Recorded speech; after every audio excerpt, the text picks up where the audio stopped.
नमस्कार दोस्तों, स्वागत है आपका पी फॉर पॉलिटी चैनल पे। तो लास्ट वीडियो में हमने कवर किया था थ्योरी ऑफ स्टेट के बारे में। आज हम देखेंगे थ्योरी ऑफ सिटीजनशिप के बारे में, जो कि आपकी यूनिट 1 में आती है। तो सिटीजनशिप को जब भी हम देखते हैं तो सिटीजनशिप का एक जो कॉन्सेप्ट है वो आज के टाइम पे भी काफी न्यूज में रहता है। जैसे कि आपको पता है कि अमेरिका के जो 47वें प्रेसिडेंट है वो सिलेक्ट हो चुके हैं। बेसिकली वो अपनी कुर्सी तो जनवरी से संभालेंगे, डोनाल्ड ट्रंप। लेकिन जो सिटीजनशिप का कॉन्सेप्ट है वो उन्होंने आते ही फिर से अमेरिका में एक नया जो सिस्टम है वो एक्टिवेट कर दिया है। खैर, तो सिटीजनशिप का जो सिस्टम है जिसमें एक इंडिविजुअल का स्टेट के साथ जो कनेक्शन होता है उसके बारे में आज हम बात करेंगे कि सिटीजनशिप का क्या रोल है, क्या बेसिक जो थ्योरीज हैं सिटीजनशिप में वो निकल के आती हैं, कैसे जो सिटीजनशिप का जो कॉन्सेप्ट है ये आपके प्लेटो एरिस्टोटल के टाइम से ही स्टार्ट हो जाता है। ठीक है, तो इन सब चीजों में हम सिटीजनशिप के बारे में इस वीडियो में हम डिस्कस करने वाले हैं। तो इससे पहले मैं आपको बता दूं कि जो टेलीग्राम चैनल है वो जो लिंक है वो डिस्क्रिप्शन बॉक्स में दिया गया है, वो भी आप ज्वाइन करना ना भूलें, क्योंकि वीडियोस का जो सबसे पहले लिंक मैं वहीं पे प्रोवाइड करता हूं। यदि आपको यूट्यूब पे लिंक नहीं मिलता है कि वीडियोस अपलोड हुई है तो आपको डायरेक्टली जो लिंक्स हैं वीडियो के वो टेलीग्राम में मिल जाएंगे। इसके अलावा मैंने ऑब्जेक्टिव टाइप क्वेश्चन भी वहां पे पोस्ट किए हुए हैं, तो वो भी आप जाके देख सकते हैं। जैसे ये यूनिट कंप्लीट होती है इस यूनिट के रिगार्डिंग टॉपिक वाइज मैं आपको एमसीक्यूज वहां पे प्रोवाइड करूंगा, जो कि आप फ्री ऑफ कॉस्ट अटेम्प्ट कर सकते हैं। खैर, तो सिटीजनशिप पे आज हम स्टार्ट करते हैं। तो सिटीजनशिप का बेसिकली जो रिलेशन है तो वो रिलेशन किस किस के बीच में है, एक इंडिविजुअल आदमी के बीच में या जो पॉपुलेशन जो रह रही है वहां पे जिस स्टेट में, उस स्टेट के साथ जो रिलेशन है उस चीज को सिटीजनशिप दर्शाता है। जिसमें जो पहले थिंकर आते हैं अपनी अपनी जो स्टेटमेंट देते हैं, जिसमें टीएच मार्शल आते हैं, वो कहते हैं कि सिटीजनशिप क्या है। सिटीजनशिप है कि लोग जो फुल्ली पार्टिसिपेशन करते हैं पॉलिटिकल कम्युनिटी में, एक स्टेट के अंदर जो लोग रह रहे हैं वो फुल पार्टिसिपेशन करते हैं किसमें, पॉलिटिकल कम्युनिटी में। तो वो एक क्या होती है, सिटीजनशिप होती है उन लोगों की। तो यहां पे इंडिया में भी हम देखते हैं कि जो सिटीजन है वही क्या कर सकता है, वो वोट डाल सकता है, वो पॉलिटिकली पार्टिसिपेट कर सकता है। ठीक है, ऐसा ही यूएस के अभी जो प्रेसिडेंट के चुनाव हुए उसमें आपने देखा था कि ये सब चीजें काफी न्यूज में थी कि कौन वोट डाल सकता है, कौन इलीगल इमिग्रेंट्स है, किसको सिटीजनशिप दी जाएगी, किसको नहीं दी जाएगी। इसलिए इसको बताया जाता है कि सिटीजनशिप क्या है, most important form of political community है in a nation state. Nation state जो वर्ड है ये मैंने लास्ट टाइम आपको जो वीडियोस करवाई हैं थ्योरी ऑफ स्टेट वगैरह या वेस्टर्न पॉलिटिकल थॉट का जो वो अपना जो यूनिट कंप्लीट हो चुकी है उसमें भी मैंने आपको बताया था कि नेशन स्टेट कहां से निकल के आता है। क्योंकि पहले सिटी स्टेट थे, फिर रोमन एम्पायर आता है, फिर नेशन स्टेट आते हैं, ट्रीटी ऑफ वेस्टफेलिया साइन होती है, उसके बाद आपके नेशन स्टेट निकल के आते हैं। तो ये सब चीजें मैं पास वीडियोस में आपको कंप्लीट करवा चुका हूं। तो बेसिकली इसमें जो सिटीजनशिप है उसका सबसे इंपॉर्टेंट फॉर्म यही है कि जो पॉलिटिकल कम्युनिटी है ना वो पार्टिसिपेट करती है, और इसीलिए इंटरनेशनल लॉज में यूज किया जाता है वर्ड सिटीजनशिप। एग्जाम्पल के तौर पर हम देखते हैं कि हिटलर ने जो हम देखते हैं सेकेंड वर्ल्ड वॉर में, तो सभी को पता है कि भाई जो यहूदियों का जो जेनोसाइड करवाया था वो हिटलर ने करवाया था, और हिटलर ने मना कर दिया था सिटीजनशिप देने से जर्मनी में जो यहूदी लोग थे, और वो भी एक बड़ा कारण हुआ था वर्ल्ड वॉर 2 का। तो देख सकते हैं कि सिटीजनशिप को यदि बताया जाए कि सिटीजनशिप देने या ना देने से कितने बड़े स्टेट को कॉन्सिक्वेंसेस झेलने पड़ सकते हैं, वो इसका एक परफेक्ट एग्जांपल है। इसके अलावा बताया जाता है कि सिटीजनशिप और rights to nationality has been recognised as one of the foremost human right के इक्वल रख दिया गया है, कि सिटीजनशिप भी एक टाइप का क्या है, ह्यूमन राइट है। ठीक है, तो अब हम देखते हैं, ये कुछ स्टेटमेंट होगी सिटीजनशिप को लेकर, टीएच मार्शल वगैरह ने दी थी। अब हम देखते हैं कि सिटीजनशिप में कौन कौन सी थ्योरीज आती हैं, जिसमें सबसे पहली आती है आपकी सिविक रिपब्लिकनिज्म, दूसरी आती है आपकी लिबरल इंडिविजुअलिज्म, और तीसरी जो मोस्ट इंपॉर्टेंट है जिसपे काफी बार आपसे क्वेश्चन पूछे जाते हैं वो आती है मल्टीकल्चरलिज्म। तो इन्हीं को हम सीक्वेंस से देखेंगे, जिसमें सबसे पहले आपके जो सिविक रिपब्लिकनिज्म के जो फादर हैं वो एरिस्टोटल माने जाते हैं, लिबरल इंडिविजुअलिज्म के जो फादर हैं वो टीएच मार्शल माने जाते हैं, और मल्टीकल्चरलिज्म के जो फादर है वो कैनेडियन जो थिंकर हैं विल कैमली का वो माने जाते हैं।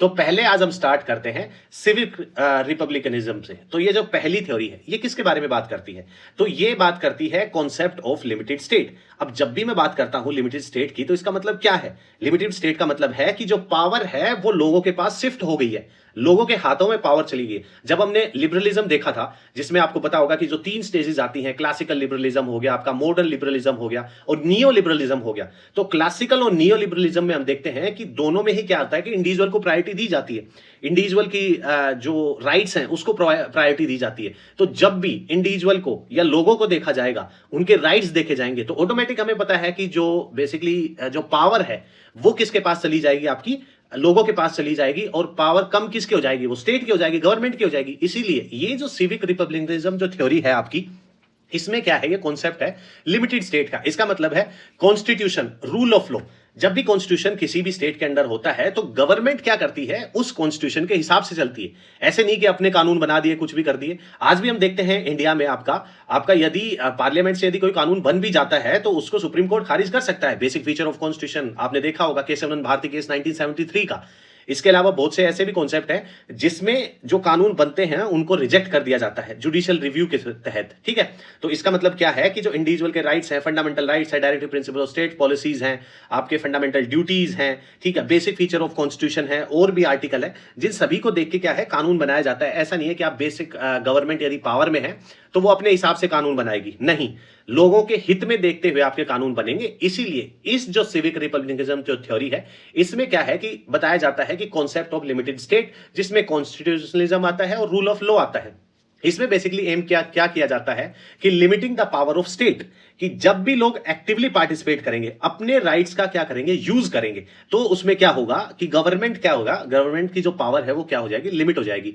It ensure that state does not act. अब स्टेट अपने हिसाब से काम नहीं कर पाएगा। ऐसा नहीं है कि स्टेट क्या है कि डेमोक्रेसी के नाम पे जो टोटलिटेरियन स्टेट बन जाए, कि एक इंडिविजुअल की लाइफ को भी क्या करे, इन्फ्रिंज करे या इफेक्ट करे, ठीक है, कि वो एक इंडिविजुअल की लाइफ को भी कंट्रोल करने की बात करे, कोशिश करे। तो ये सब चीजें हट जाती हैं। स्टेट के हाथ में इतनी पावर नहीं होती कि वो टोटलिटेरियन स्टेट बने। बाय एंश्योरिंग पीपल पार्टिसिपेशन, क्योंकि लोग पार्टिसिपेट करेंगे। क्यों पार्टिसिपेट करेंगे? क्योंकि उनके पास राइट्स हैं, सिटीजनशिप राइट्स हैं, इसीलिए वो वोट डालते हैं, ठीक है, उनके पास वोटर कार्ड है, वो हक से बोल सकते हैं कि हम वोट डालेंगे, हम पार्टिसिपेट करेंगे। विच एंश्योर ट्रांसपेरेंसी, वो सिलेक्ट करेंगे अपने क्या, अपने नेता, कि हमें कौन रिप्रेजेंट करेगा। एंड अकाउंटेबिलिटी, इसी की वजह से क्या होता है कि जो टोटलिटेरियन जो सिस्टम होता है कि स्टेट के हाथ में पूरी पावर चली जाएगी, तो टोटलिटेरियन सिस्टम स्टार्ट हो जाएगा। ये सब चीजें कि लोग पार्टिसिपेट कर रहे हैं, ट्रांसपेरेंसी है, अकाउंटेबिलिटी है, ये चेक एंड बैलेंस करता है किसको, टोटलिटेरियनिज्म को, कि स्टेट के हाथ में इतनी पावर ना हो जाए कि स्टेट एक हिसाब से एक बेसिकली जैसे हिटलर ने जर्मनी में किया था, मसली ने आपके इटली में किया था, कि एक इंडिविजुअल के हाथ में इतनी पावर ना चली जाए कि स्टेट ऑटोमेटिकली आपका क्या बन जाए, टोटलिटेरियन बन जाए, जो पावर है वो लोगों के हाथ में रहे, ठीक है। अब हम देखते हैं कि सिविक रिपब्लिकनिज्म, सिविक जब वर्ड से आप समझ जाओगे बेसिकली कि पावर किसके हाथ में जा रहे हैं, सोसाइटी के लोगों के हाथ में जा रही है, पार्टिसिपेशन की बात होती है। तो इसमें हम जो पहले जो थिंकर है, जो फादर भी माने जाते हैं सिविक रिपब्लिकनिज्म के थ्योरी के, वो है आपके एरिस्टोटल, ठीक है। तो ये हमने देख लिया। और जैसे हम जो वेस्टर्न पॉलिटिकल थॉट मैंने आपको करवाया था, उसमें हमने देखा था कि एरिस्टोटल को जब भी देखते हैं, उनकी थ्योरी ऑफ सिटीजनशिप मैंने आपको करवाई थी, जिसमें वो मना भी करते हैं कि किन लोग, एक तो लोगों को क्या करना पड़ेगा, एक्टिवली पार्टिसिपेट करना पड़ेगा, वो कहते हैं एरिस्टोटल। लेकिन थ्योरी ऑफ सिटीजनशिप में जब हमने कंप्लीट किया था एरिस्टोटल, वो भी आप जाके देख सकते हैं, क्योंकि वो यूनिट अपनी कंप्लीट हो चुकी है, जिसमें वो कहते हैं कि कुछ जो चंद लोग हैं उनको सिटीजनशिप नहीं दी जाएगी, जिसमें सबसे पहले आते हैं बच्चे, फिर आती हैं औरतें, फिर आते हैं बूढ़े, और आते हैं स्लेव। इन चार को बेसिकली वो कहते हैं कि हम इनको क्या नहीं देंगे, सिटीजनशिप नहीं देंगे। क्यों? क्योंकि ये कैपेबल ही नहीं है एक्टिवली पार्टिसिपेट करने के लिए, ठीक है। तो इसीलिए एरिस्टोटल यहां पे कहते हैं कि those who capable of full participation in city state. अब सिटी स्टेट का मतलब भी मैंने आपको बताया था, वर्ड टू वर्ड मैंने आपको वेस्टर्न पॉलिटिकल थॉट के जो जितने भी थिंकर किए थे, वो बेसिक से मैंने आपको बताए थे कि सिटी स्टेट का मतलब क्या है, ठीक है। एक सिटी जिसको कंसिडर कर दिया जाए स्टेट की तरह, जैसे एग्जांपल के तौर पे अभी सिंगापुर को ले सकते हैं आप, ठीक है। तो खैर, तो एरिस्टोटल कहते हैं कि सिटीजनशिप उसी को प्रोवाइड की जाएगी, वो क्या करेगा, जो फुल्ली कैपेबल होगा पार्टिसिपेट करने के लिए। तो ये सब चीजें हम देख चुके हैं एरिस्टोटल का। फिर फेमिनिस्ट जो लोग थे वो भी क्रिटिसाइज करते हैं, personal is political, personal is not political, ये सब चीजें हम देख चुके हैं। तो एरिस्टोटल आप देखोगे तो ये चीज आपको ऑटोमेटिक समझ में आ जाएगी कि क्यों वो जो चार मैंने अभी बताए थे, जिसमें सबसे पहले बच्चे आते हैं, फिर औरतें आती है, फिर बूढ़े आते हैं, और फिर स्लेव आते हैं, जिनको कहते हैं कि हम इनको सिटीजनशिप प्रोवाइड नहीं करेंगे, क्योंकि ये कैपेबल नहीं है पार्टिसिपेट करने के लिए, फुल्ली पार्टिसिपेशन करने में कैपेबल नहीं है, ठीक है। नेक्स्ट जो थिंकर आते हैं वो आते हैं आपके मैकेवली। तो मैकेवली का जो बुक थी कोर्सेज नहीं डिस्कोर्सेज ऑन लिवी आएगा, ठीक है। ये मैंने आपको करवाया था डिस्कोर्सेज ऑन लिवी, तो जिसमें वो बात करते हैं रिपब्लिकन गवर्नमेंट की बात करते हैं, ठीक है। इसलिए काफी बार ये क्वेश्चन भी आपसे पूछा गया है कि मैकेवली किस जो गवर्नमेंट है उसको सपोर्ट करते हैं। डिस्कोर्सेज और लीवी बुक में वो रिपब्लिकन गवर्नमेंट को सपोर्ट करते हैं, जिसमें बेसिकली आपका, अब जैसे रिपब्लिकन गवर्नमेंट है तो लोगों के पास क्या होगी, पावर होगी, लोग पार्टिसिपेट करेंगे, अपना रिप्रेजेंटेटिव, अपने नेता चुनेंगे, ठीक है, जो उनको रिप्रेजेंट करेंगे। तो यही तो बात हुई। इसी की वजह से लोगों का जो पार्टिसिपेशन है वो क्या होता है, गवर्नमेंट में बढ़ता है। तो मैकेवली भी हम देखते हैं कि इस थ्योरी को एक्सेप्ट करते हैं, इसके हिसाब से बात करते हैं अपनी बुक डिस्कोर्सेज ऑन लिवी में, ठीक है। तो एरिस्टोटल करवाते टाइम मैंने भी ये स्टेटमेंट बताई थी कि वो कहते हैं, नहीं मैकेवली करवाते टाइम मैंने डिस्कोर्सेज ऑन लिबर्टी पे बताया था कि ये बात करते हैं कि जो स्टेट में जो गवर्नमेंट होगी वो कैसी होगी, रिपब्लिकन होगी। लेकिन यदि राजा को ऐसा लगता है, क्योंकि इनकी बुक थी द प्रिंस, तो उसमें कहते हैं कि राजा को ऐसा लगता है कि यदि स्टेट में कुछ गड़बड़ चल रही है तो एक बार को रिपब्लिकन जो गवर्नमेंट है उसको हटा के आप क्या कर सकते हैं, अपने हाथ में राजा पावर ले सकता है। लेकिन जैसे ही स्टेट में फिर से स्टेबिलिटी आती है, कंट्रोल आ जाता है, तो फिर से आपको क्या करना पड़ेगा, रिपब्लिकन गवर्नमेंट लगानी पड़ेगी ताकि लोग क्या कर सके, पार्टिसिपेट कर सके, ठीक है, पॉलिटिकल पार्टिसिपेट कर सके, ठीक है। नेक्स्ट जो थिंकर आते हैं इस थ्योरी के, वो आते हैं आपके रूसो। तो बेसिकली जब भी मैंने जितने भी थ्योरीज करवाई है, सेकंड यूनिट स्टार्ट करवाई है, तो मैं बार बार यही कहता हूं कि जो वेस्टर्न पॉलिटिकल थॉट के थिंकर यदि आप अच्छे से कर लेते हैं, तो वो जो थिंकर जितने आप कंप्लीट कर लेते हैं, बहुत ही बेसिक तरीके से मैंने कंप्लीट करवाए हैं, वो जाके वीडियोस आप देखें, ताकि आगे आने वाले जितने भी हम जो लेक्चर लेंगे पॉलिटिकल साइंस पे, उसमें कहीं ना कहीं थिंकर का मेंशन करना हमें पड़ेगा। तो हमें बस ये करना है कि वो थिंकर हमारे बिल्कुल क्या हो, कंठस्थ हो, अच्छे से हमें उनके बारे में पता हो कि उनकी क्या क्या थ्योरीज रही थी।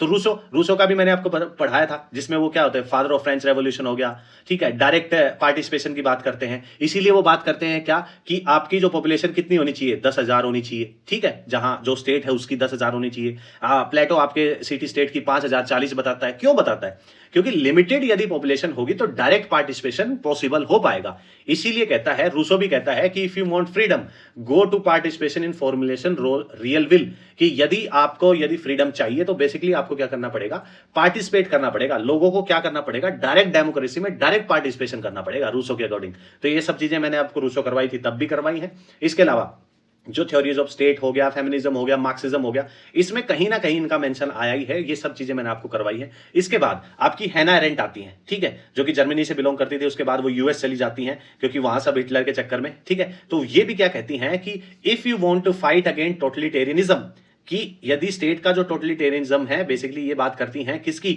जर्मनी में हिटलर की, कि उसको यदि उसके अगेंस्ट आपको फाइट करनी है तो आपको क्या एक्वायर करना पड़ेगा, active participation in political sphere, कि पॉलिटिकल स्फीयर में आपको एक्टिवली पार्टिसिपेट करना पड़ेगा। इसीलिए वो कहती हैं कि आदमी का जो सबसे इंपॉर्टेंट एक्शन है ना, वो क्या है, पार्टिसिपेशन। और पार्टिसिपेशन कहां, पॉलिटिकल स्फीयर में पार्टिसिपेशन।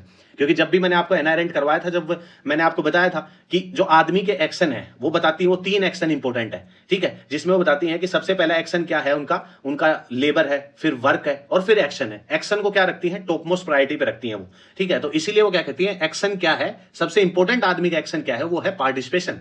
और पार्टिसिपेशन वो कहां करेगा, पॉलिटिकल स्फीयर में। और जैसे ही वो पॉलिटिकल स्फीयर में क्या आएगा, पार्टिसिपेट करेगा, तो बेसिकली उसके पास राइट्स हैं। अब क्या होगा, ट्रांसपेरेंसी आएगी, अकाउंटेबिलिटी आएगी, तो ऑटोमेटिकली हम क्या है, टोटलिटेरियनिज्म को क्या कर सकते हैं, काउंटर कर सकते हैं। तो फिर से मैं ये कहूंगा कि है ना, यदि आप यहां पे आपको कुछ समझ में नहीं आ रहा है तो इस वीडियो से पहले आप जाके वेस्टर्न पॉलिटिकल थॉट के जो वीडियोस हैं, जिसमें हमने हैना एरेंट, रूसो, आपका मैकेवली, आपका आई थिंक एरिस्टोटल किया है, तो ये सब चीजें हमने वहां पे कंप्लीट की है, तो इजीली आपको समझ में आ जाएंगी यहां पे, ठीक है, यदि वो वीडियोस आपने कवर किए। नेक्स्ट जो थ्योरी हमने देखा था वो लिबरल इंडिविजुअलिज्म आता है, ठीक है, जो इसके फादर कौन माने जाते हैं, टीएच मार्शल। और ये थ्योरी अपनी बुक कौन सी में दी है, citizenship and the social class, क्योंकि बुक्स के बारे में भी काफी बार एग्जाम में आपसे पूछा जाता है। तो बुक इनकी है citizenship and the social class. अब ये जो लिबरल थ्योरी ऑफ सिटीजनशिप है ना, ये किसका पर्सपेक्टिव है, वेलफेयर स्टेट का, ठीक है। अब वेलफेयर स्टेट का मतलब क्या है कि जब हमने लिबरलिज्म किया था तो 3 स्टेजेस मैंने आपको बताई थी, जिसमें सबसे पहले क्लासिकल लिबरलिज्म था, कि उसमें क्या होता है कि इंडिविजुअल के राइट्स, इंडिविजुअल को ज्यादा राइट्स प्रोवाइड किए जाते हैं, ठीक है। फिर आपका क्या था, मॉडर्न लिबरलिज्म आया था, ठीक है, जिसके फादर टीएच ग्रीन माने जाते थे। तो उसमें क्या था कि अब क्या है, स्टेट भी कुछ ऐसे काम करेगा, वेलफेयर एक्टिविटीज करेगा, इसलिए वेलफेयर एक्टिविटीज करेगा तो स्टेट के हाथ में भी कुछ पावर होनी चाहिए। तो ये जो लिबरल इंडिविजुअलिज्म जो थ्योरी है, ये बेस्ड किस पे करती है, वेलफेयर स्टेट पे, कि मतलब अब स्टेट भी लोगों के जो वेलफेयर है उसके लिए काम करेगा। और इसीलिए ये थ्योरी रिस्पॉन्स मानी जाती है, किसको मतलब जवाब दे रही है, ये मार्क्सिस्ट व्यू ऑफ स्टेट को जवाब देती है। क्योंकि मार्क्सिस्ट व्यू ऑफ स्टेट को जब भी हम देखते हैं तो मार्क्सिज्म का मतलब क्या है, स्टेट क्या है, स्टेट वो है जो कैपिटलिस्ट क्लास के अकॉर्डिंग चलता है, क्योंकि मार्क्सिज्म में तो यही बताया गया था। और वो जिसके हाथ में पावर है, जिसके हाथ में पैसा है, कैपिटलिस्ट है, स्टेट उनके ही हिसाब से काम करता है, मार्क्स के अकॉर्डिंग, मार्क्सिज्म के अकॉर्डिंग, ठीक है। तो इसीलिए ये कहते हैं कि लिबरल इंडिविजुअल जो हैं ये कहते हैं कि ऐसा नहीं है। स्टेट आपका क्या काम करता है, वेलफेयर एक्टिविटीज भी करता है, वो लोगों की पॉलिसीज बनाता है, वो लोगों को राइट्स भी प्रोवाइड करता है, ठीक है। इसलिए ये कहते हैं कि टीएच मार्शल कहते हैं कि evolving citizenship rights are promoting. अब जैसे ही जो सिटीजनशिप राइट इवॉल्व होते हैं, ये क्या प्रमोट करते हैं, इक्वालिटी को प्रमोट करते हैं। कि आज इंडिया में देखते हैं, चाहे गरीब हो चाहे अमीर हो, एक पर्सन एक वोट, ठीक है। उसकी जो चाहे कितना ही आपका गरीब है, चाहे कितना ही आपका अमीर है, जितनी पावर एक अमीर के वोट में होती है उतनी ही पावर एक गरीब के वोट में होती है, ठीक है। इसलिए तो यहां पे टीएस ग्रीन कहते हैं कि जैसे ही सिटीजनशिप राइट इवॉल्व होते हैं, प्रमोट किए जाते हैं स्टेट में, तो वो क्या करता है, वो क्या प्रमोट करता है, इक्वालिटी को, लीडिंग इंटीग्रेशन इन सोसाइटी। क्योंकि इक्वालिटी होगा तो सोसाइटी में ऑटोमेटिकली क्या आ जाएगी, इंटीग्रेशन आ जाएगा, ठीक है। अब जो थर्ड थ्योरी आती है वो आती है आपकी मल्टीकल्चरलिज्म, मोस्ट इंपोर्टेंट, ठीक है, जिससे काफी बार आपके एग्जाम में भी क्वेश्चन पूछे गए हैं। तो मल्टीकल्चरलिज्म पढ़ने से पहले हम देखेंगे यूनिवर्सल सिटीजनशिप का कॉन्सेप्ट, ठीक है। क्योंकि यूनिवर्सल सिटीजनशिप का कॉन्सेप्ट यदि हम नहीं समझते हैं तो हमें मल्टीकल्चरलिज्म समझ में नहीं आएगा, आपका विल कैमलिका का। तो पहले हम क्या देखते हैं, कॉन्सेप्ट यूनिवर्सल सिटीजनशिप, जिसमें यूनिवर्सल सिटीजनशिप का मतलब क्या है, ये वर्ड डिफाइन कर रहा है कि equal treatment of all citizen. कि धरती पे कोई कहीं भी है, किसी भी कल्चर से बिलोंग करता है, किसी भी धर्म से बिलोंग करता है, क्या उसके कस्टम्स है, क्या उसके रिचुअल्स हैं, कोई फर्क नहीं पड़ता, सभी लोगों को क्या किया जाएगा, इक्वली ट्रीट किया जाएगा। द आइडिया ऑफ यूनिवर्सल जो सिटीजनशिप का जो आइडिया था ये पहले चलता था, लेकिन जैसे ही 1990 के आसपास आते हैं तो यूनिवर्सल सिटीजनशिप का आइडिया खतरे में आ जाता है। इसके क्या बड़े कारण रहे कि जो यूनिवर्सल सिटीजनशिप, अब ये तो समझ में आ गया होगा आपको कि यूनिवर्सल सिटीजनशिप का मतलब ये है कि धरती पे आप कहीं भी रहें, किसी भी जगह रहें, किसी भी कल्चर से बिलोंग करते हैं, किसी भी धर्म से बिलोंग करते हैं, सभी पर्सन को इक्वली ट्रीट किया जाएगा, ठीक है। लेकिन ये कॉन्सेप्ट 1990 आते आते खतरे में आ जाता है। क्यों? क्योंकि एक तो 1990-91 में हम देखते हैं कि डिसइंटीग्रेशन ऑफ यूएसएसआर, रशिया बन गया, डिसइंटीग्रेशन ऑफ यूगोस्लाविया हो जाता है और ग्लोबलाइजेशन आना स्टार्ट हो जाता है। अब जैसे ही डिसइंटीग्रेशन ऑफ यूएसएसआर का मतलब क्या है कि जैसे हम देखते हैं कि रशिया से बाहर आपका जैसे यूक्रेन निकल गया, बेलारूस निकल गया, आपके बाल्टिक कंट्रीज हैं वो निकल गई, तो वहां पे अलग अलग देश बने यूएसएसआर से निकल के। तो वहां पे जैसे ही अलग अलग देश बने, वहां पे बेसिकली क्या हुआ कि वहां माइनॉरिटी छूट गई, ठीक है। अब ये तो इस यूनिवर्सल सिटीजनशिप का मतलब तो ये था ना कि आप जिस देश में, जिस स्टेट में रह रहे हैं, आप माइनॉरिटी हो चाहे मेजोरिटी हो, सभी को एक ही नजर से देखा जाएगा, सभी को इक्वली ट्रीट किया जाएगा। लेकिन ये तो चीज गलत है। जैसे ही आपका यूएसएसआर का डिसइंटीग्रेट होता है तो कुछ जो स्टेट बनते हैं वहां पे बहुत से लोग, तो 95% लोग मेजोरिटी में रह गए, लेकिन कुछ जो ग्रुप्स थे जो नए स्टेट में गए, जैसे आपका जो यूक्रेन हो गया, बेलारूस हो गया, जो मैंने आपको बताया है, इन स्टेट में कुछ माइनॉरिटीज भी चली गई। अब उनको कौन देखेगा? यही हालत यूगोस्लाविया के डिसइंटीग्रेशन से हुआ। अब जैसे ही ग्लोबलाइजेशन होता है कि कोई कहीं भी जा सकता है, कोई कहीं भी व्यापार कर सकता है, कोई किसी कंट्री में जा सकता है, तो रेफ्यूजी क्राइसिस खड़ा हो गया, ठीक है। जैसे कि हम देखते हैं कि यूरोप उस चीज से जूझ रहा है कि जो नॉर्दर्न जो अफ्रीका है उसके लोग जो आपके मेडिटेरियन जो सी है उसको क्रॉस करके यूरोप चले जाते हैं। यूरोपियन यूनियन का कॉन्सेप्ट था, तो एक बार यदि यूरोप के किसी देश में आप एंट्री किए तो यूरोप में कहीं भी जा सकते हैं। तो ज्यादातर लोग कहां जाके बस गए? Germany, England, France. आज के टाइम पे वही हालत होगी। तो इस चीज को देखते हुए इंग्लैंड ने क्या किया, हम तो भाई ब्रेक्जिट कर रहे हैं। तो ब्रेक्जिट का सबसे बड़ा एक कारण था आपका रेफ्यूजी क्राइसिस, कि लोग वहां जाके बस गए और सोसाइटी में क्या हो गया, एक इम्बैलेंस क्रिएट हो गया। तो जिस हिसाब से अब ये सब चीजें, एक रिस्पॉन्सिबिलिटी आ गई वेस्टर्न कंट्रीज की कि उनको क्या क्या दें, उनके राइट, जो ह्यूमन राइट्स है कि भाई रहने का अधिकार है, उनको रहना, उनकी जो बेसिक फैसिलिटीज है वो सब चीजें प्रोवाइड करना। लेकिन जो लोकल पॉपुलेशन थी वो उससे कंफर्टेबल नहीं हुई, तो इसकी वजह से क्या हो गया, वहां पे सोसाइटी में पंगा स्टार्ट हो गया। अब जब जैसे ही जो कॉन्सेप्ट, अब ये तो है ही, आप भी देखते हैं न्यूज में कि जो वेस्टर्न जो कंट्रीज की प्रॉब्लम तो पूरे संसार की प्रॉब्लम, और यदि एशिया की प्रॉब्लम तो वो सिर्फ एशिया की प्रॉब्लम। तो अब जो कॉन्सेप्ट क्या आता है, ग्लोबलाइजेशन होता है। ग्लोबलाइजेशन बेसिकली वेस्टर्न कंट्रीज ने तो इसलिए किया था कि हम अच्छे से जो एशियन कंट्रीज है उनका जो रॉ मटेरियल है वो चूस लेंगे और इन्हीं को फिर महंगे दामों में अपनी चीज बेचेंगे। लेकिन ग्लोबलाइजेशन की वजह से रेफ्यूजी क्राइसिस खड़ा हो गया यूरोपियन कंट्रीज में, वेस्टर्न कंट्रीज में। अब इन्होंने नए कॉन्सेप्ट लाना स्टार्ट किया जिसमें आता है आपका मल्टीकल्चरलिज्म। इसका मतलब क्या है कि increasing diversity in western countries. अब जैसे रिफ्यूजी क्राइसिस खड़ा होता है, अब क्या होता है कि जो डाइवर्सिटी है वेस्टर्न कंट्रीज में, जैसे कोई माइग्रेशन के थ्रू आ रहा है, रेफ्यूजी आ रहा है, या पॉलिटिकल क्राइसिस हो रहे हैं, एनवायरमेंटल क्राइसिस हो रहे हैं, तो अलग अलग to show how to establish peace in the society, अब अलग अलग जो कंट्रीज के लोग यूरोप में आके रहने लग गए, तो अब सोसाइटी क्या होगी, डाइवर्स होगी। अब डाइवर्स होगी तो कुछ ऐसे काम, कुछ ऐसी सिटीजनशिप सिस्टम हमें लाना पड़ेगा जिसकी वजह से सोसाइटी में क्या हो, शांति हो और स्टेबिलिटी हो। ठीक है, तो इसमें पहला कदम आता है आपका कैनेडियन स्कॉलर विल कैमलिका का। ठीक है, जो आइडिया देते हैं मल्टीकल्चरल सिटीजनशिप का। अब मल्टीकल्चरल जो सिटीजनशिप का मतलब यही है कि ये जो आइडिया है मल्टीकल्चरलिज्म, ये क्या करता है, अंडरस्टैंड करता है कि लिमिटेशन जो आपकी यूनिवर्सल सिटीजनशिप में थी वो क्या क्या लिमिटेशन थी, ताकि हम मल्टीकल्चरलिज्म में वो ठीक कर पाए और सोसाइटी में स्टेबिलिटी और पीस लेके आए। इसीलिए वो कहते हैं, विल कैमलिका की स्टेटमेंट है कि यूनिवर्सल सिटीजनशिप क्या है, कलर ब्लाइंड है, वो सभी को समांतर देखता है। ऐसा नहीं है कि अलग अलग कलर हैं तो अलग अलग देखे, क्योंकि यूनिवर्सल सिटीजनशिप में हमने देखा था कि आप किसी धर्म से बिलोंग करते हो, किसी कल्चर से बिलोंग करते हो, सभी को एक नजर से देखा जाएगा। तो इसीलिए आपके विल कैमलिका क्या कहते हैं कि जो यूनिवर्सल सिटीजनशिप का जो कॉन्सेप्ट था वो कलर ब्लाइंड है। ठीक है, तो अब जो मल्टीकल्चरलिज्म है वो किस पे बेस्ड करता है, किस आइडिया पे बेस्ड होता है, वो डिफरेंशिएटेड सिटीजनशिप आइडिया पे बेस्ड है। अब ये डिफरेंशिएट जो सिटीजनशिप आइडिया किसने दिया था, आयरिस मैरियन ने दिया था। ये क्या है, एक फेमिनिस्ट पर्सपेक्टिव है सिटीजनशिप का। अब फेमिनिस्ट पर्सपेक्टिव का मतलब क्या है कि ये, अब जो वर्ड से पता लग रहा है, डिफरेंशिएटेड मतलब डिफरेंस आदमी और औरत में, और ये फेमिनिस्ट पर्सपेक्टिव है। तो जान लेते हैं इसमें क्या कहते हैं कि there is a difference in position of man and women in society, कि सोसाइटी में आदमी और औरतों की पोजीशन में क्या है, डिफरेंस है। अब इसका एम क्या है कि equalise man and women even when we give equal rights, this is not giving the result of equality. क्योंकि अब ऐसा नहीं है कि आदमी और औरतों को आप सोसाइटी में इक्वल राइट्स दे दोगे तो इक्वालिटी आ गई, नहीं नहीं, इससे इक्वालिटी नहीं आएगी। क्यों, क्योंकि सर्कमस्टांसेस आदमी और औरतों के लिए अलग अलग हैं। इसीलिए कि वो कहते हैं कि difference is women not just suffer because they don't have equal rights with man, कि औरतें इसलिए नहीं सफर कर रही कि उनके पास इक्वल राइट्स नहीं है आदमियों के। आप इक्वल राइट्स दे भी देंगे तो भी सफर करेंगी। क्यों, क्योंकि सोसाइटी क्या है आपकी, पैट्रियार्कल सोसाइटी है, पितृ प्रधान आपकी क्या है, सोसाइटी है, इसलिए औरतें सफर कर रही हैं। तो ये क्या कहते हैं कि we have to make special provision.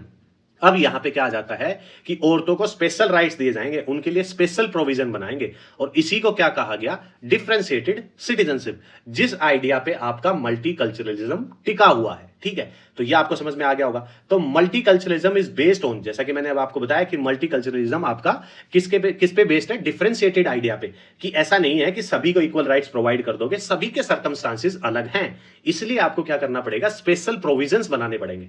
अब हम देख लेते हैं विल कैमलिका के बारे में। ठीक है, इनकी जो थ्योरी है ये किस पे बेस्ड है, ये कनाडा का एक रीजन है, साउथ ईस्ट में है, मैप पे आप जाके देखोगे क्वेबेक रीजन है। ठीक है, अब क्वेबेक रीजन के कमाल की बात है कि कनाडा क्या है, एक इंग्लिश स्पीकिंग कंट्री है, लेकिन क्वेबेक रीजन में ऐसा है कि यहां पे फ्रेंच जो बोलने वाले लोग हैं वो ज्यादा रहते हैं। ठीक है, अभी भी जब इंडिया और कनाडा के रिलेशन जब खतरे में आते हैं, या फिर कनाडा की जो गवर्नमेंट है, जस्टिन ट्रूडो जैसे लोग हैं, वो इंडिया के इंटरनल अफेयर में यदि खलल डालते हैं, तो बहुत से न्यूज में आपने देखा होगा कि बहुत से नेता आपके क्या करते हैं कि यदि आप चाहते हो कि पंजाब एक अलग देश बने, तो हम भी इंडिया की तरफ से भी ये डिमांड उठेगी कि कनाडा में ये जो क्वेबेक रीजन है, फ्रेंच स्पीकिंग लोग हैं, ये भी एक अलग देश बने। तो यहां पे हम क्या करते हैं, आज के टाइम पे भी इंटरनेशनल रिलेशन करेंगे तब मैं आपको बताऊंगा कि आज के टाइम पे भी हम, यदि कनाडा की जो गवर्नमेंट है वो सपोर्ट करती है कि पंजाब का जो एक प्रांत है वो अलग हो, उसका एक अलग से देश बने, तो हम भी ये कह सकते हैं कि कनाडा से जो क्वेबेक का जो रीजन है ये इंग्लिश स्पीकिंग नहीं है, ये क्या करते हैं आपका फ्रेंच स्पीकिंग है, तो ये भी कनाडा से एक अलग सी जगह निकाल के अलग सा फ्रेंच स्पीकिंग देश बनाना चाहिए। तो यहां पे हम कनाडा को काउंटर कर सकते हैं। खैर, अभी हम बात कर रहे हैं विल कैमलिका के बारे में। तो विल कैमलिका की जो थ्योरी है वो क्वेबेक रीजन पे ही फोकस्ड है, और क्यों फोकस्ड है ये आप समझ गए होंगे, क्योंकि एक पूरा कनाडा जो स्टेट है वो इंग्लिश स्पीकिंग है, लेकिन क्वेबेक ऐसा रीजन है साउथ ईस्ट कनाडा में जहां पे आपके फ्रेंच स्पीकिंग लोग रहते हैं। ठीक है, ये जो थ्योरी है, इसमें जो मेन जो बुक है इनकी विल कैमलिका की, वो है मल्टीकल्चरल सिटीजनशिप, आपका liberal theory of minority rights. अब इस बुक में क्या सजेस्ट करते हैं, कनाडा क्या है, विल कैमलिका के अकॉर्डिंग लिबरल कंट्री है, इसीलिए विल कैमलिका क्या कहते हैं कि जो लिबरल कंट्रीज है ना, वो आगे जाएंगी यूनिवर्सल सिटीजनशिप से, और they should go for multicultural citizenship या डिफरेंशिएटेड सिटीजनशिप।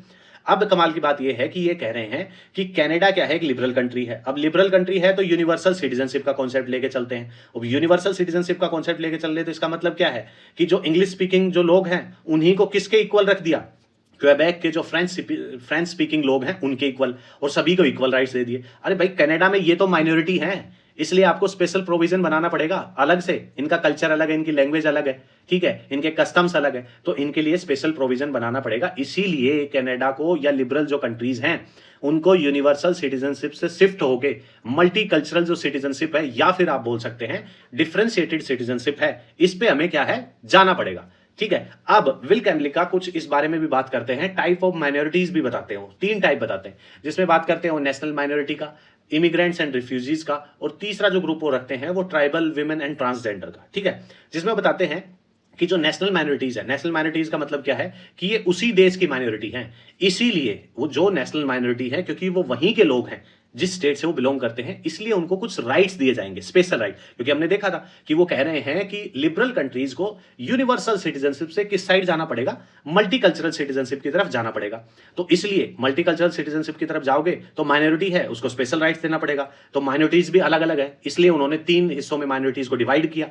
इसीलिए नेशनल माइनॉरिटीज का क्या मतलब है कि ये वहीं के लोग हैं। अब इसका मतलब ये वहीं के लोग हैं तो उनको स्पेशल राइट्स देने पड़ेंगे। तो 3 स्पेशल राइट्स की बात करते हैं वो, जिसमें बात करते हैं सेल्फ गवर्नेंस की, पॉलीएथनिकल राइट्स की और स्पेशल रिप्रेजेंटेटिव राइट्स की। अब ये सिर्फ जो 3 राइट्स हैं ये सिर्फ नेशनल माइनॉरिटीज को देने की बात करते हैं विल कैमलिक का। दूसरे पे आ जाते हैं हम इमिग्रेंट्स एंड रेफ्यूजीज पे। अब बेसिकली आपको ये पता होना चाहिए कि इमिग्रेंट्स और रेफ्यूजीज में क्या डिफरेंस है। भाई रेफ्यूजीज का मतलब तो ये है, विल कैमलिक का कहते हैं कि रेफ्यूजीज का मतलब ये है कि वो मजबूरी में आए हुए हैं। ठीक है, इमिग्रेंट्स तो ये भी हो सकता है कि अपनी इच्छा से आए हो, जैसे ब्रेन ड्रेन का कॉन्सेप्ट आपने पढ़ा होगा, जो कि आप सो कॉल्ड आज के टाइम पे आप बोलते हो कि बहुत से जो इंडियन सीईओ हैं बड़ी बड़ी कंपनीज के अमेरिका में, वो इंडियन है। ठीक है, वो आपका गूगल हो गया, माइक्रोसॉफ्ट हो गया, इन सब के लिए। लेकिन हम बोलते तो हैं इस चीज को लेके कि वो इंडियन है, हम प्राउड फील करते हैं, लेकिन हमें कहीं ना कहीं ये भी सोचना पड़ेगा कि ये ब्रेन ड्रेन है। वो इंडियन होते हुए इंडिया के लिए बहुत कुछ अच्छा कर सकते थे, लेकिन यहां पे अपॉर्चुनिटीज हमें नहीं मिली, इसलिए वो यूएस चले गए। अब वो यूएस की इकोनॉमी को सपोर्ट कर रहे हैं। ठीक है, इसीलिए विल कैमलिक आपको कहते हैं कि रेफ्यूजीज तो क्या है, मजबूरी से देश छोड़ते हैं, अपना छोड़ के दूसरा देश चले जाते हैं। ठीक है, जैसे आप एग्जांपल ले सकते हैं रोहिंग्या रेफ्यूजी क्राइसिस, उसको रोहिंग्या इमिग्रेंट क्राइसिस क्यों नहीं बोलते, उसको बोलते हैं रोहिंग्या रेफ्यूजी क्राइसिस। इसका मतलब क्या है, उनको मजबूरी में अपना देश छोड़ना पड़ा, बांग्लादेश, इंडिया, पाकिस्तान ऐसी जगह पे उनको रहना पड़ा। ठीक है, इमिग्रेंट्स का मतलब क्या है कि आप अपनी मर्जी से जा सकते हो, अपॉर्चुनिटीज के लिए, जॉब्स के लिए, इन सब चीजों के लिए। आपके स्किल है, आपको ये नहीं लग रहा कि यहाँ पे मैं अच्छे से काम नहीं कर पा रहा, मैं यूएई, सऊदी, यूएस जाके मैं अच्छे से काम कर पाऊंगा, तो आप वहां जा सकते हो, वहां की सिटीजनशिप ले सकते हो। तो विल कैमलिक इनके बारे में क्या कहते हैं कि ये क्या है, ये बाहर से आए हुए लोग हैं, ये उसी स्टेट के लोग नहीं है। इनको सिर्फ क्या दिया जाएगा, कैन गिव पॉलीएथनिक राइट्स। इनको हम स्पेशल गवर्नेंस राइट नहीं दे सकते। अब जैसे स्पेशल गवर्निंग राइट्स दोगे तो जो नेशनल माइनॉरिटी है उसका क्या होगा, उसमें कैसे डिफरेंस आएगा। इसीलिए कहते हैं कि इन लोगों को, बेसिकली इमिग्रेंट्स को, इनको सिर्फ पॉलीएथनिक राइट्स दिए जाएंगे। इनको सेल्फ जो आपका एक मिनट, जो आपका सेल्फ गवर्नेंस जो राइट्स है वो इनको क्या है, नहीं दिए जाएंगे। ठीक है, ये आ गया समझ में। नेक्स्ट पॉइंट क्या है, he does not extend any special rights. वो स्पेशल राइट एक्सटेंड नहीं करते रेफ्यूजीज को लेके। क्यों? क्योंकि जैसे मैंने आपको बताया कि रेफ्यूजीज का मतलब क्या है कि रेफ्यूजीज आपका क्या है, एक हिसाब का विल कैमलिक के हिसाब से दूसरे देश से मजबूरी में आए हैं और ये इन कंट्रीज पे एक हिसाब से बर्डन है। ठीक है, इसलिए हम इसको स्पेशल राइट्स प्रोवाइड नहीं कर सकते। हाँ, हम ह्यूमन राइट के तौर पे इनको शेल्टर प्रोवाइड कर सकते हैं, बेसिक जो फैसिलिटीज हैं वो प्रोवाइड कर सकते हैं, लेकिन हम इनको स्पेशल राइट्स नहीं दे सकते। जैसे ही स्पेशल राइट्स दिए तो वहां के जो स्टेट में जो पहले जो लोग रह रहे हैं उनके बीच में क्या हो जाएगा, क्लैश हो जाएगा। तो इस चीज से सोसाइटी में पीस और स्टेबिलिटी से बचने के लिए हम क्या करेंगे, रेफ्यूजीज को स्पेशल राइट्स नहीं देंगे। अब जो थर्ड जो पॉइंट है आपका ट्राइबल वुमेन ट्रांसजेंडर, यहां पे वो बात करते हैं कि इनको सिर्फ क्या दिए जाएंगे, स्पेशल राइट्स दिए जाएंगे। ठीक है, इनको जैसे मैंने आपको ये 3 राइट्स हैं, इसमें ही तीनों राइट्स तो आपका नेशनल माइनॉरिटीज को दिए गए थे, यहां पे दिए नहीं गए, यहां पे सिर्फ स्पेशल माइनॉरिटीज स्पेशल राइट्स दिए जाएंगे। ये जो माइनॉरिटीज है आपके स्टेट में, तो ये आपका स्टेटमेंट बेस्ड क्वेश्चन आपका बन सकता है कि विल कैमलिक कौन सी माइनॉरिटीज को कौन कौन से राइट देने की बात करता है। तो इसका आप स्क्रीनशॉट लेके आप याद रख सकते हैं, रिवाइज कर सकते हैं। ठीक है, तो ये थ्योरी आपकी थी विल कैमलिक की कि वो क्या कहते हैं कि आपको यूनिवर्सल सिटीजनशिप पे आपको किसकी तरफ आना पड़ेगा, मल्टीकल्चरल सिटीजनशिप, या उसको आप डिफरेंशिएटेड सिटीजनशिप भी बोल सकते हैं। ठीक है, तो जैसे थ्योरी आती है तो उसका क्रिटिसिज्म तो बनता है। तो क्रिटिसिज्म ऑफ विल कैमलिक में सबसे पहले आपके आते हैं भिखू पारेख। ठीक है, जिसमें वो कहते हैं कि जो विल कैमलिका का जो अप्रोच है ना मल्टीकल्चरल सिटीजनशिप की जो अप्रोच है वो क्या है, थिन मल्टीकल्चरलिज्म है। थिन मल्टीकल्चरलिज्म का क्या मतलब है कि आप एक हिसाब से बोल तो रहे हैं कि मल्टीकल्चरल की बात तो कर रहे हैं, लेकिन बड़ी ही छुप छुप के बात कर रहे हैं, बहुत ही हल्की बात कर रहे हैं, इसलिए वो क्या है, थिन है, थिक नहीं है वो। अपनी बुक किसमें कहते हैं, किसमें विल कैमलिका को क्रिटिसाइज करते हैं, रीथिंकिंग मल्टीकल्चरलिज्म, कि हमें मल्टीकल्चरलिज्म जो कॉन्सेप्ट विल कैमलिका ने दिया है उसको रीथिंक करना पड़ेगा। ठीक है, क्यों? क्योंकि विल कैमलिका मल्टीकल्चरलिज्म किस पे बेस्ड है, inherent sense of superiority of western culture. अब जो रेफ्यूजीज आ रहे हैं, अब देखा हमने देखा था इन सब में हमने देखा था कि रेफ्यूजीज इमिग्रेंट्स को इन सब को वो क्या है, राइट्स प्रोवाइड नहीं करते, जो वहीं के लोग हैं उन्हीं को क्या है, स्पेशल राइट्स वगैरह ये सब प्रोवाइड करते हैं। इसलिए बीकू पारेख कहते हैं कि विल कैमलिका की थ्योरी किस पे बेस्ड है कि वो सुपीरियरिटी है वो वेस्टर्न कल्चर को ही दे रही है, रेफ्यूजीज को राइट्स प्रोवाइड नहीं कर सके। और विल कैमलिका किस में बिलीव करते थे कि विल कैमलिका, बीकू पारेख के अकॉर्डिंग विल कैमलिका बिलीव करता है less multiculturalism, multiculturalism is less of multiculturalism is more of toleration. ठीक है, बीकू पारेख कहते हैं कि विल कैमलिका का जो मल्टीकल्चरलिज्म का कॉन्सेप्ट है ना वो कम है मल्टीकल्चरलिज्म और ज्यादा क्या है, टॉलरेशन। क्योंकि उसके दिमाग में क्या है कि सोसाइटी में क्या है कि सुपीरियरिटी आपकी किसकी बनी रहे, वेस्टर्न कल्चर की, और जो रेफ्यूजी इमिग्रेंट्स आ रहे हैं उनको भी अब रखना पड़ेगा, लेकिन सोसाइटी में पीस और स्टेबिलिटी भी बनी रहे। इसीलिए बीकू पारेख कहते हैं कि विल कैमलिका का जो कॉन्सेप्ट है वो ज्यादा टॉलरेशन की तरफ ज्यादा टिल्टेड है, सोसाइटी में पीस और स्टेबिलिटी बनाने के लिए ज्यादा टिल्टेड है, वो राइट्स प्रोवाइड नहीं कर रहा जो रेफ्यूजीज और अलग अलग कल्चर के। एक तो नाम ही विल कैमलिका ने दे दिया कि मल्टीकल्चरलिज्म, ठीक है, और मल्टीकल्चरलिज्म को आप आइडेंटिफाई भी नहीं कर रहे, अलग अलग कल्चर के लोग आ रहे हैं। आप तो क्या कर रहे हैं कि सोसाइटी में क्या है कि जो लोग पहले से रह रहे हैं, जो वहीं के हैं और जो बाहर से आ रहे हैं, उनके बीच में क्लैश ना हो, सोसाइटी की ग्रोथ बनी रहे। इसलिए पीस और स्टेबिलिटी को मेंटेन करने के लिए आप कल्चर को दरकिनार कर रहे हैं, आप टॉलरेशन को ज्यादा बढ़ावा दे रहे हैं। ठीक है, इसलिए because Will Kymlicka suggest toleration to ensure public order, जैसे कि मैंने आपको बताया कि वो पब्लिक ऑर्डर को ज्यादा इंश्योर कर रहे हैं। और मल्टीकल्चरलिज्म का मतलब क्या है बीकू पारेख के अकॉर्डिंग कि मल्टीकल्चरलिज्म का मतलब है सेलिब्रेशन ऑफ डाइवर्सिटी। आप डाइवर्सिटी को खतरा नहीं मान सकते कि यदि रिफ्यूजी और इमिग्रेंट्स आपकी सोसाइटी में आ रहे हैं, आपके देश में आ रहे हैं, तो लड़ाई झगड़ा होगा, पीस और स्टेबिलिटी हैम्पर होगी। आपको वो सेलिब्रेशन करना पड़ेगा इस डाइवर्सिटी को, which make each culture more rich. जैसे ही आप सेलिब्रेट करोगे तो वैसे ही आपका क्या है कि हर एक कल्चर क्या फील करेगा, रिच फील करेगा। There is a need to promote cosmopolitan approach. आपको जो मल्टीकल्चरलिज्म का जो अप्रोच है उसकी जगह आपको कॉस्मोपॉलिटन अप्रोच आपको लेना पड़ेगा। जो अपना जो थिन मल्टीकल्चरलिज्म है ये कॉन्सेप्ट आपको छोड़ना पड़ेगा, where each culture is rational और each cultural is plural. Rational भी है कल्चर और वहां पे कॉस्मोपॉलिटन अप्रोच में बीकू पारेख कहते हैं कि विल कैमलिका इज प्रमोटिंग मोनोकल्चरलिज्म। नाम तो विल कैमलिका ने अपने कॉन्सेप्ट का मल्टीकल्चरलिज्म दे दिया, लेकिन जब हम उनकी माइनॉरिटीज का, जब उन्होंने अलग अलग पार्ट में डिवाइड किया, माइनॉरिटीज को राइट प्रोवाइड किए, किसी रेफ्यूजीज और इमिग्रेंट्स को राइट प्रोवाइड नहीं किए, तो उसको देख के लगता है कि विल कैमलिका का जो कॉन्सेप्ट है वो आपका मल्टीकल्चरलिज्म ना होके मोनोकल्चरलिज्म है। ठीक है, तो ये क्रिटिसिज्म। इसके अलावा अमर्त्य सेन जी भी उनको क्रिटिसाइज करते हैं कि जो मल्टीकल्चरलिज्म क्या है, किसको लीड करता है, आपका गेटोसाइजेशन को बेसिकली आपका लीड करता है। इसका, इस वर्ड का मतलब क्या है कि कुछ लोगों को एक ही कम्युनिटी में आप क्या कर दें, बांध के रख दें। ठीक है, जैसे कि आप देखते हैं कि शहरों में झुग्गी झोपड़ी का कॉन्सेप्ट देखते हो तो उनका एक अलग से ही हिस्सा बना दिया जाता है, उसका नाम ही ऐसा रख दिया जाता है कि कहां हूं भाई, झुग्गी के पास हूं। इतना इतना बहुत ही वियर्ड कॉन्सेप्ट है और इसी को बोलते हैं कि आप इस कम्युनिटी को क्या हो, एक को आइसोलेट करके रख दो। ठीक है, ऐसे ही जो मल्टीकल्चरलिज्म का कॉन्सेप्ट है विल कैमलिका को क्रिटिसाइज करते हुए अमर्त्य सेन जी कहते हैं कि आपका क्या है कि जो कुछ लोग जो बाहर से आ रहे हैं, अलग कल्चर के हैं, उनको आप क्या कर रहे हो, कन्फाइन कर रहे हो एक जगह, एक आइडेंटिफाई कर रहे हो कि ये इसी दायरे में रहेंगे, इसलिए वो इनको क्रिटिसाइज करते हैं। नॉर्मन बैरी उनको क्रिटिसाइज करते हैं कि जो विल कैमलिका का जो मल्टीकल्चरल जो कॉन्सेप्ट है वो uniform civil code article 44 directive principle of state policies India में भी है, तो उसको क्या है, सपोर्ट नहीं करता। क्योंकि हमने देखा था कि उन्होंने माइनॉरिटीज को कैसे डिवाइड किया, उनको राइट्स प्रोवाइड नहीं किए। अब फेमिनिस्ट पर्सपेक्टिव में आपकी सुजान ब्राउन मिलर भी उनको क्रिटिसाइज करती है। इनकी बहुत ही इंपॉर्टेंट बुक है अगेंस्ट आवर विल, वो भी आप पढ़ सकते हैं। ये कहती हैं कि मल्टीकल्चरलिज्म क्या है, औरतों के लिए बेकार है। क्यों? क्योंकि बहुत से ऐसे कल्चर हैं जो औरतों को ट्रीट क्या करते हैं, सबऑर्डिनेट के तरीके से ट्रीट करते हैं, वहां औरतों को इक्वालिटी नहीं प्रोवाइड की जाती। तो आप बार बार मल्टीकल्चरल की बात कर रहे हैं, अलग अलग कल्चर की बात कर रहे हैं, उसमें जरा औरतों की भी तो बात करो, क्योंकि बहुत से कल्चर ऐसे हैं कि औरतों को सबऑर्डिनेट ही समझते हैं वो। ठीक है, तो ये है मल्टीकल्चरलिज्म में उनका विल कैमलिका का क्रिटिसिज्म। जिसमें अलग अलग कॉन्सेप्ट पे आपने अमर्त्य सेन जी को देखा, भिखू पारेख को देखा, नॉर्मन बेरी को देखा और सुजन ब्राउन मिलर को देखा, जो कि फेमिनिस्ट पर्सपेक्टिव रखती हैं। उनकी इंपॉर्टेंट बुक है, ये काफी बार एग्जाम में आपसे पूछी गई है कि अगेंस्ट अवर विल, तो ये नोट डाउन कर सकते हैं। ठीक है, तो ये अपना कॉन्सेप्ट था पूरा सिटीजनशिप का।